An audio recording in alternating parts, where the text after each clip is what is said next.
The tornado had torn through Whispering Pines Ranch like a furious beast, leaving shattered fences, uprooted trees, and the barn Grant Whitlock had built with his own 2 hands, reduced to a broken skeleton of lumber.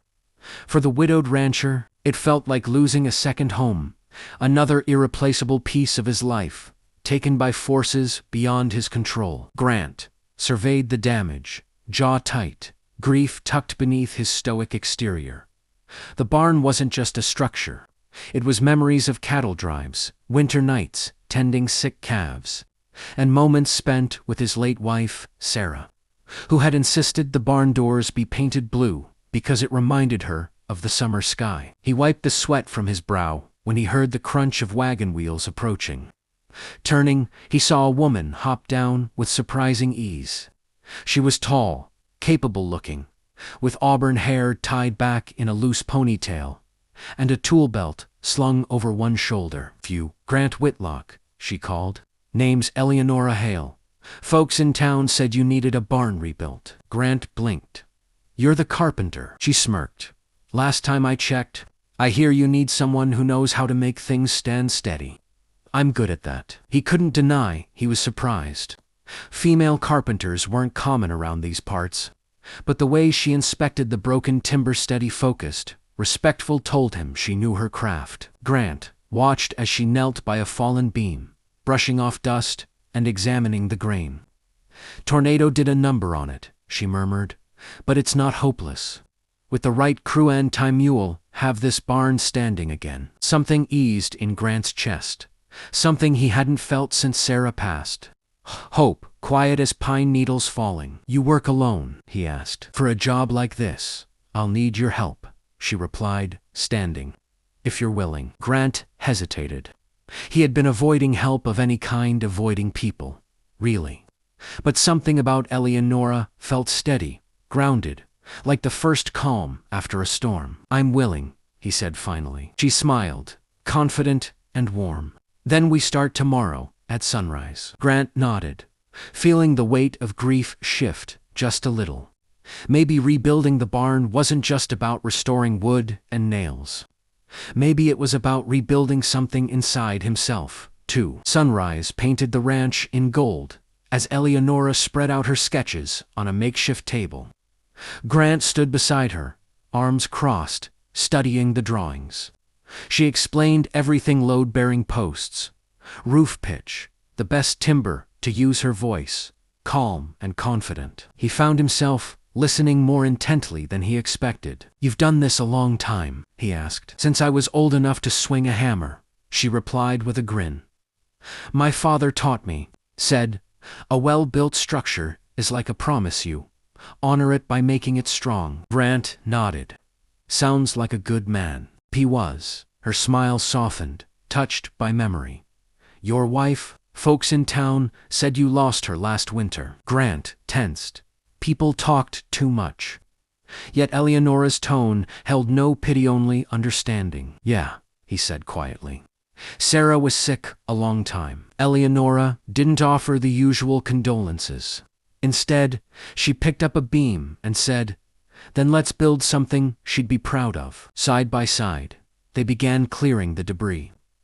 Eleonora worked with a precision that impressed Grant, measuring twice, cutting once, checking every angle.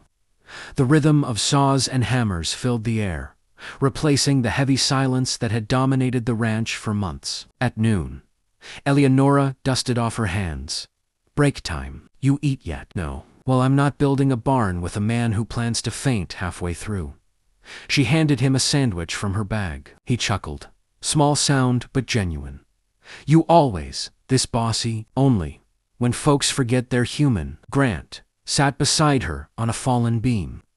The breeze rustled the pines, carrying the scent of sap and sawdust. For the first time in a long while, the ranch didn't feel so empty. "You're good at this," Eleonora said, nodding at the cleared space. "My father raised me to work hard," Grant replied. "But after Sarah, I didn't see the point of building anything." Eleonora looked at him, eyes steady, gleeful. "Do that. But building helps. It reminds you things can stand again." Grant exhaled slowly.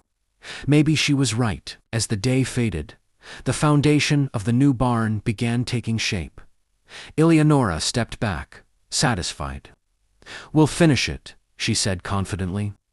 "Storms don't get the last word." Grant met her gaze. "No, I guess they don't." Over the next week, the ranch echoed with hammer strikes, laughter, and the occasional argument about stubborn boards that refused to sit straight. Eleonora worked swiftly, her mind sharp, her hands sure.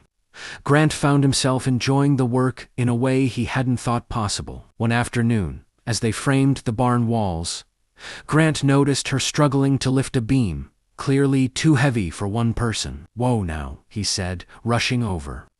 "You'll hurt yourself." Eleonora raised a brow. "I can lift it." "I'm not doubting that," he replied, taking the other end, "but you don't have to do it alone." They set the beam in place and hammered it, secure. Eleonora wiped sweat from her brow. "Thanks." Grant smirked. "You're welcome.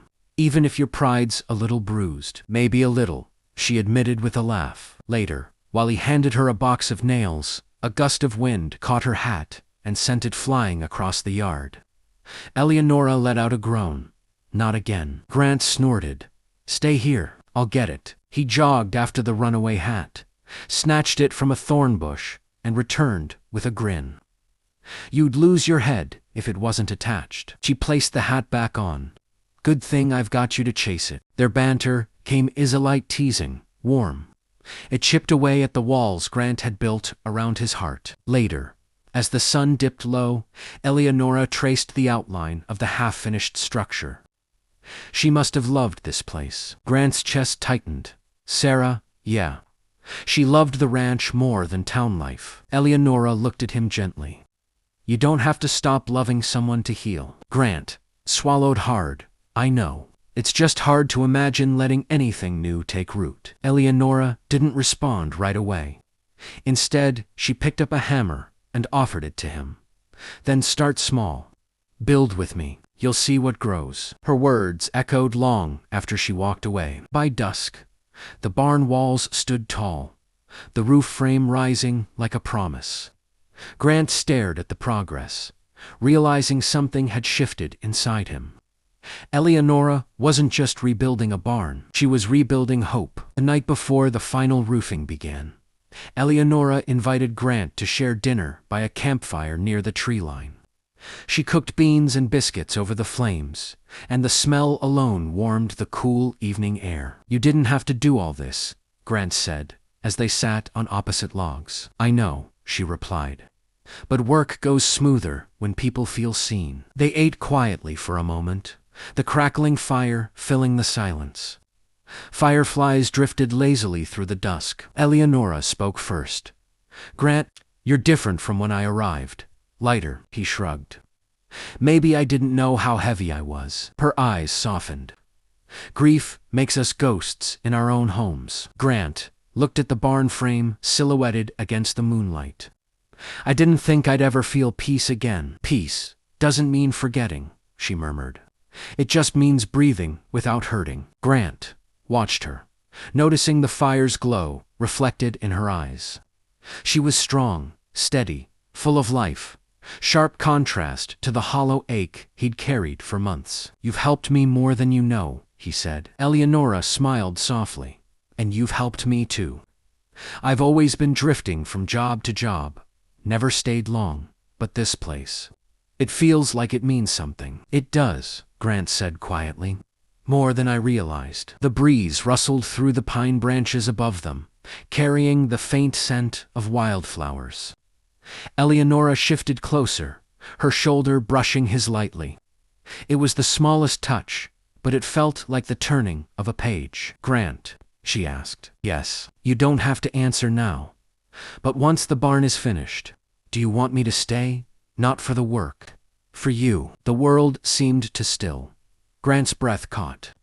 The question cracked open something inside him: fear, hope, longing. I want that more than I thought I could," he admitted. Eleonora reached for his hand, her fingers warm against his calloused palm.